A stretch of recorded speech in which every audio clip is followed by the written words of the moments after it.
Hello and welcome to Independent Thinking, the weekly podcast from Chatham House. I'm Bronwen Maddox.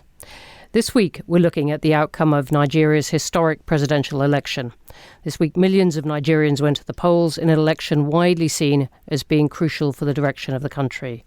Expected by many estimates to be Africa's most populous country by 2050. We're going to be talking about the state of Nigeria's democracy, who won and why, and what lies ahead. We'll also be looking at events closer to home this week. On Monday, Rishi Sunak and Ursula von der Leyen announced a new deal for Northern Ireland and the UK, with many implications, and the arguments are still going on, particularly in Northern Ireland. 3 years after the UK formally left the EU, we're going to be discussing whether Rishi Sunak has actually got Brexit done and whether the worst years of UK-EU relations are behind us. That's a bit of optimism for you. Joining me down the line is Leena Koni Hoffman, an Associate Fellow with our Africa programme. Hi, Leena. Hello, Bronwen. Thank you. I think you're in Luxembourg at the moment. Good to have you. Calling in from Abuja in Nigeria is Aanu Adeoye, the West African correspondent for the Financial Times, and he was a former Academy Fellow here at Chatham House. Welcome, Aanu. Thank you for having me. Really, really good to be talking to you again. And finally, here in London is Charles Grant, the Director for the Centre for European Reform. A very warm welcome to the show, Charles. Thank you, Bronwen. Well, let's start with Nigeria's election. We're speaking on the Thursday morning and the results are now known, although may well be contested. The winner is Bola Tinubu of the ruling party, and he spoke at Chatham House in December. Here's a flavour of what he had to say. In spite of legitimate concerns being expressed by observers, Nigerians are resolutely committed to democracy, regardless of their political differences.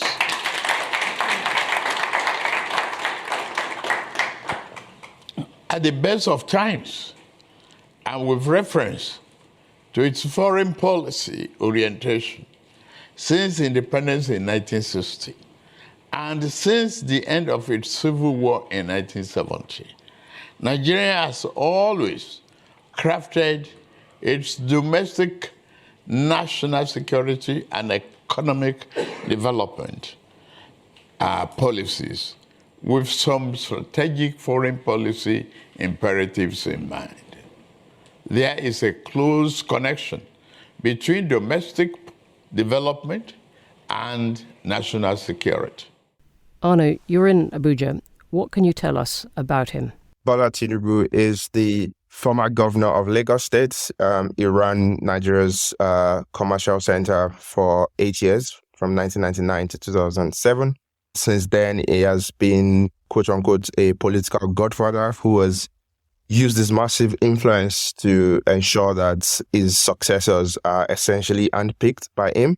He's also widely credited for bringing together the APC coalition that defeated the ruling People's Democratic Party in 2015 and delivered victory for President Muhammadu Buhari after 3 failed attempts.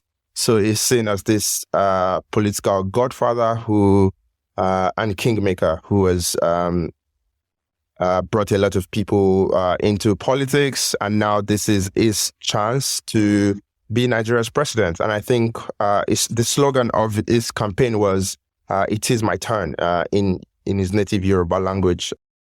And what does he want to do? Because "it's my turn" doesn't tell you an awful lot about that, as election slogans go.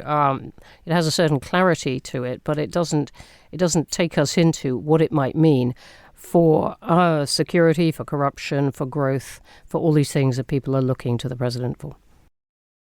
Yeah, I mean, if you look at his campaign, he had this delicate balance he was trying to strike between telling Nigerians he was offering renewed hope, while also not criticizing the incumbent president, who is, of course, a member of his own party, right? Because I think anyone you'd ask will tell you that the past 8 years under the ruling All Progressives Congress has not been good for most Nigerians. I think statistics will show you that Nigerians are poorer and less safe than they were 8 years ago. And Bola Tinubu has been trying to strike a balance, I think, between not criticizing the president and also saying that he was going to offer renewed hope.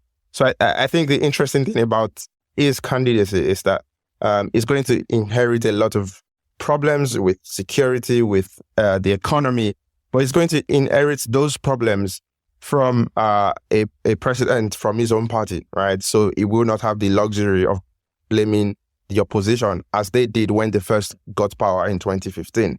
So it'll be interesting to see how he navigates that.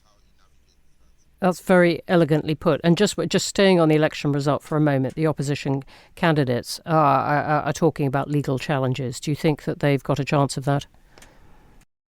If we look at precedents, no Nigerian presidential election, certainly not since 1999, when the country returned to democracy, has been overturned through the courts. And for a variety of reasons, Nigerians are also suspicious of the judiciary. So I think, obviously we can't say what the future holds, but I'd be very surprised if this is overturned through the courts, because I think you need a very high bar of evidence, and you would also need a willing court to take this to its logical conclusion. And so I'd be very surprised if this happened. I think what matters now probably is the court of public opinion, what people think of the legitimacy of these elections. And we've seen that international observer groups, who are usually quite blunt in their observations, were quite scathing of Nigeria's International Independent National Electoral Commission, INEC, for how they conducted these elections. And I think that's a very instructive thing to watch. So we will watch that. Leena, could you pick up this point? I wonder about how this election result is going to be seen, because there was fairly even split between the top three, and Nigeria's youth vote in particular rallied around Peter Obi. How do you see this result sort of settling down, if it does? Well, I think, as Aanu said, it's quite everything seems up in the air. The elections, even though tally was announced by the head of the Electoral Commission, the elections aren't over. This is quite a contentious period. I don't know if it's really hard to connect this to any similarly contentious period since Nigeria returned to democracy in 1999. As Aanu said, no court in Nigeria has overturned a presidential election. So there will be a lot of divisions in the country. Lots of young people and millennials supported the Obi candidacy. They will be a very difficult segment of the population for President-elect Tinubu to appeal to and build relationships or bridges with. The priorities that these young people seem to have, and as well the expectations around the legitimacy of the character who would be president, do not align fully with Tinubu. So it is quite a rough road for the electorate in Nigeria. And what do you think this means, this point that Aanu was touching on about what it might mean for security and for the economy? The world is looking at the spectacle of a country with enormous oil wealth, where people have got poorer. I think it's still very uncertain. Tinubu is inheriting, as Aanu said, the legacy of his own party's administration. So under the leadership of the APC, Tinubu's party, the laundry list of Nigeria's challenges have become increasingly worse. We've seen insurgency splintering and spreading across the north of the country. The capacity of security institutions have not been strengthened or built up or scaled in any significant way to address these insecurity issues across the country. State institutions as well that are intended to provide services have been hollowed out and increasingly incapacitated. So the shadow of a flawed election does not allow, in my estimation, for an incoming administration the kind of political capital and public consensus that you need to redirect such a fragile country. So, the problems that the party and the government will face will persist in the months and the months ahead. Well, thank you for that, Leena. I'm going to come back to you now on just some of those points. But Charles, I wonder from the perspective of the UK's foreign policy how this looks, because Nigeria was seen as for a long time as a security guarantor for West Africa, but it doesn't look quite so stable at the moment. I spent the first 3 years of my life living in Nigeria, so I'm very interested in what Aanu and Leena have been saying to each other. Despite the imperial legacy, Britain had a very close relationship with Nigeria, really. The French government, post-empire, has tried to build close relationships with many of the countries in French West Africa, and that's now gone a bit pear-shaped in the last few years. The British have never tried to have the very close relationship that the French have. And I think Aanu and Leena would know better than me, they haven't had a very close relationship with Nigeria. And they're very worried, I'm sure, about the threat of Islamic fundamentalist terrorism sallying forth out of parts of Nigeria into other parts of the Sahel. But I don't think the British are very, very closely involved in trying to do much about it, as far as I'm aware, but maybe I'm being unfair to the British government. No, I think you've captured it just about right. Aanu and Leena, I want to come back to you and just, as we've been discussing, quite an unsettled picture, what you're going to look for in the coming weeks and months as a guide to how Tinubu's presidency might go and how the situation is going to be taken in public opinion. Aanu, why don't you start? The transition period has now started. The Tinubu, President-elect Tinubu was quite, I think, magnanimous in victory, at least in his victory speech yesterday, calling on his opponents to come together to work for the good of the country. I mean, if you're cynical, you just say that's just what you expect a politician to say, and we can watch what it will actually do in the coming weeks and months. But I think he has a lot of tough decisions to make.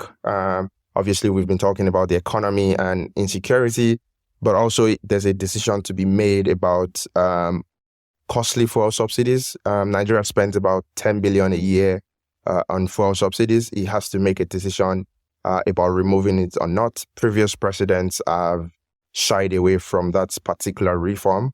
He promised during the campaign season that he will remove it. We will see if he sticks to that promise. I've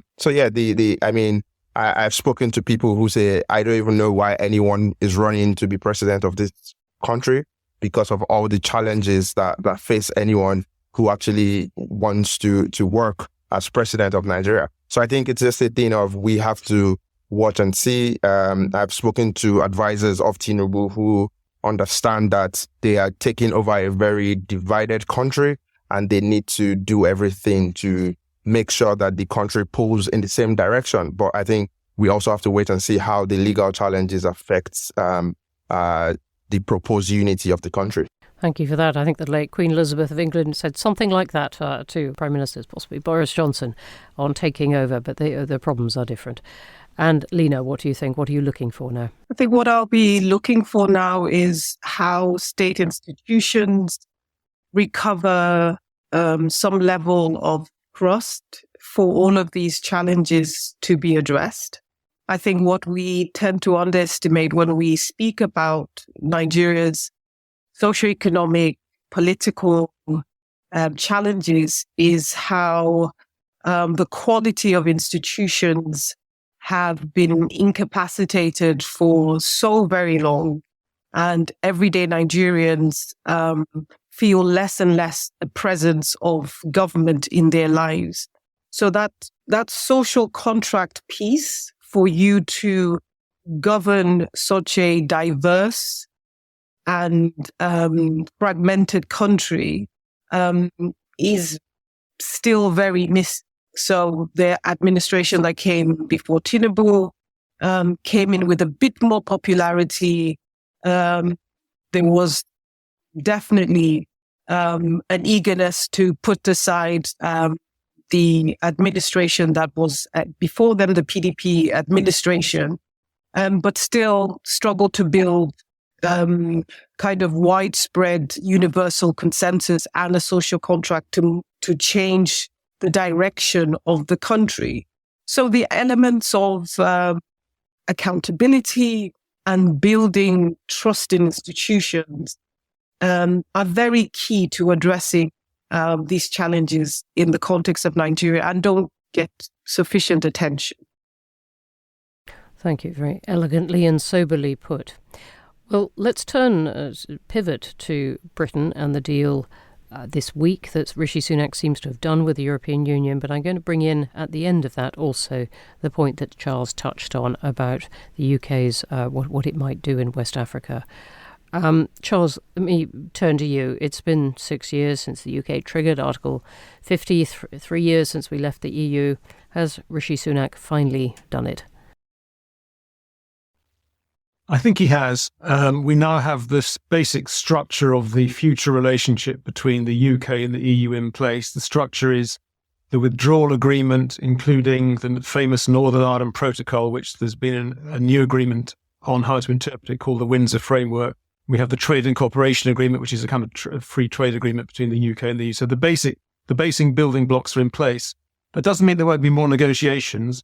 The British are going to be negotiating with the EU until doomsday. There'll be, for example, the TCA, the Trade and Cooperation Agreement, has to be reviewed in 2026. There'll be non-stop negotiations, but the basic framework is in place and is unlikely to change for many years to come, as far as I can see. And he can get this through Parliament, can't he? Labour said that it would sign on to this. He has a big block of Tory MPs. There are some who don't like it. The DUP, we'll come on to in a second, don't like it. But he can get this through Parliament, can't he? If Parliament gets a vote, which it may not immediately. I think Parliament will get a vote, and I think he won't need the votes of the Labour Party to get it through, Rishi Sunak. I think it'll get through on a Tory majority, because many of the leading Eurosceptics in the Tory party, like Andrea Leadsom, Jacob Rees-Mogg, David Davis, Steve Baker, are actually saying the deal's not too bad. And I think Sunak got a much better deal than many people, myself included, thought he could get, because in the end, the Commission proved surprisingly flexible and gave the British an awful lot of what they wanted, partly because Rishi Sunak turned out to be a man they could trust and do business with in a way that they felt they couldn't trust his predecessors, Boris Johnson and Liz Truss. So, because they trusted Sunak, they went the extra mile to give him some of the flexibility that he wanted in how to interpret the protocol.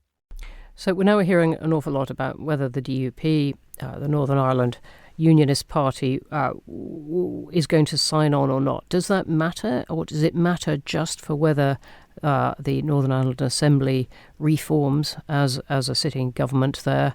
But how much does Rishi Sunak really have to take notice of that? Well, that's a very interesting question. A British minister who's a very famous Eurosceptic said to me in December, if the DUP don't come on board, that's their problem, we'll do the deal anyway. And that's exactly what turned out to be Sunak's strategy, to do the deal anyway and just wait for the DUP to come on board if they do want to come on board. If they don't come on board and they remain hostile to it, they will not rejoin the Northern Ireland executive. So Northern Ireland doesn't have a proper government, which is obviously bad news for everybody, really. But I think, the DUP have a history of saying no and then softening their position later. They actually rejected the famous Good Friday Agreement that Tony Blair did in 1997, which set up the structures we're living with today for Northern Ireland, shared governance with the South. The DUP rejected it very firmly, but a few years later they came round to accept it. And I think Sunak is probably gambling that the DUP, if they haven't come out strongly against the Windsor framework yet, they haven't supported it either. If they do oppose it to some degree, they'll work out in the long run. They've got no choice but to come round to accept it, because they can't stop the Windsor framework. If it goes through British Parliament, it becomes the law of the land, and they don't have any other options but to learn to live with it, as far as I can see. So I don't think Sunak is too worried about the DUP. They've been abandoned by many of their friends in the ERG, let's go on acronyms right, the European Research Group, which is the most right-wing conservative Eurosceptic MPs, and at least half the ERG are now backing the deal. So I think the DUP have been left stranded. So their choice really is whether to join the assembly again. And at the moment, they can block the assembly sitting under the power sharing agreements. But you're beginning to hear, including in American circles as well, as people focus on the 25th anniversary of the Good Friday Agreement next month, about whether it might be time to look at that power sharing agreement again, move to something voluntary if the DUP overplays its hand in this and says no. Really interesting. I'm sure we'll come back to this. But thanks for that bit of optimism that you've managed to bring in. Aanu, I wanted to just to pivot again right at the end of this and pick up the point that Charles mentioned at the beginning about Britain in West Africa, and whether you see it sure-footed in a role at all or absent, what you see. Yeah, I mean, obviously the big power in West Africa is France, or used to be France, depending on where you're looking, because obviously the Russians are now making friends in places like Mali and Burkina Faso.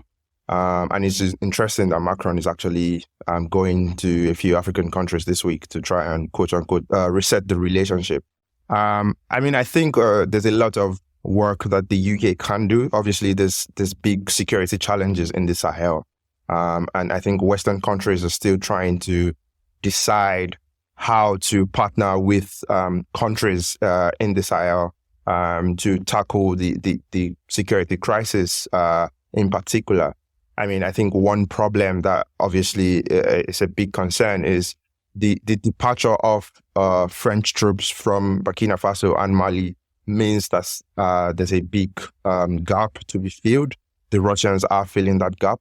And I think it's a question of how best do Western countries partners with the countries in the Sahel, because I think there are people in coastal West African countries like Ghana and Togo and Senegal and Ivory Coast who are already worried about the potential impact of the crisis coming towards their own country.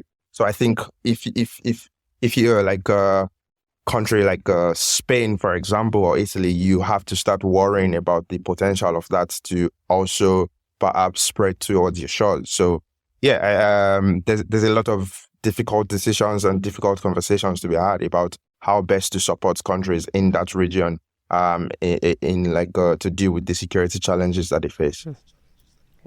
And you put it very well. And when France took its forces out of Mali, saying, look, we just can't manage this anymore, and Russia immediately and the Wagner Group began to move in, I did not hear any inclination in British foreign policy to try to fill that gap. You hear a lot, I don't know whether Britain can live up to it, but about an Indo-Pacific tilt, but not about trying to play a big role in West Africa. Leena, I wondered what your thoughts were on this. I think if we look at bilateral relations between the UK and West Africa, they've typically comprised, there's always been a lot of mixed signals. And the last couple of years, not enough or sufficient attention being placed on movements within the region that are resisting authoritarian governments and the abuses of human rights in the region. So mixed signals around greater demands for democracy and human rights that you see these movements emerging across the Sahel region and in coastal West Africa, as Aanu was mentioning. So I think the trade-offs that the UK have made with West Africa, and as well, it's reducing its foreign aid, for example, to countries that it used to support, are costly in the short term and also costly in the long term. The level of ignorance towards how political contexts are changing in the region, the lukewarm attitude towards the justice deficits and demands for accountability among populations or within populations affected by conflict and insecurity in the region are costly for not just the UK, but lots of external actors that are operating within the region. So I think it's in that context we should think about Russia's role in West Africa and the way West African populations perceive Russia's role in West Africa. And the UK should definitely be less hasty to joining in just raising temperatures and anxieties over Russia playing a role in the continent and understanding, how the local context is changing. It's a really interesting perspective and an alternative view about how the UK might approach Russia. Charles, your final thoughts on this? Well, a final thought to link together the two halves of our conversation. I mean, the deal that Rishi Sunak has struck with the EU, which included really building a much closer relationship with Emmanuel Macron, does create potential for Britain and France to work together on foreign policy issues and security challenges. The British did already provide helicopters to the French when they were in Mali. That's now come to an end. But I think there hasn't been much cooperation in West Africa between the French and the British. But now that the British are, touch wood, going to enjoy a much closer relationship with their EU partners, and in particular the French, with King Charles due to visit France soon, and the first Franco-British summit for 5 years coming up in the next few weeks. I think there's a real opportunity for Britain and France to work together in confronting common security and other challenges in West Africa, especially Nigeria. Well, thanks very much indeed for that. And we're going to be coming back to all these things. That is going to be the end of it, I'm afraid. But a big thank you to my guests, Aanu, Charles and Leena. And a reminder that you can find all of our podcasts on Apple, Spotify, all major platforms, as well as through our social media. So do like, follow, subscribe. Please do leave us a review. I always ask that. We always look. To read more from our experts or to find out more about our events or to become a member, and we would love to have you, don't forget to visit our website, chathamhouse.org, where you can follow our recent work of our Africa programme. And the Africa programme hosted many of the presidential candidates in this election and has an awful lot to say about it. Next week, we're going to be hosting India's Rahul Gandhi. He's going to talk about India's place in the world and the state of the country's democracy. Could prove lively. We'll bring it to you by live stream. But that's all for now. Goodbye from me, Bronwen Maddox. Have a good weekend.